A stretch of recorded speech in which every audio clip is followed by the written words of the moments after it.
তেওঁ নিশ্চয় উপস্থিত আছে, তেওঁকো আমি মঞ্চলৈ আহিবলৈ অনুৰোধ জনাইছোঁ।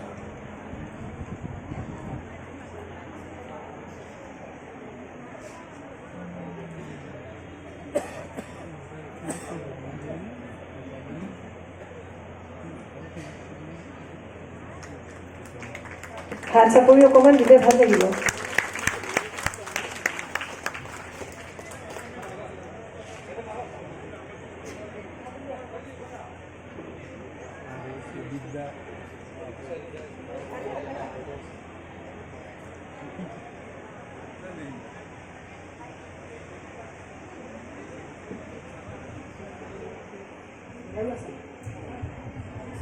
আমাক এইকণ সুযোগ দিয়াৰ বাবে সকলো বাইদেউক ধন্যবাদ দিছোঁ।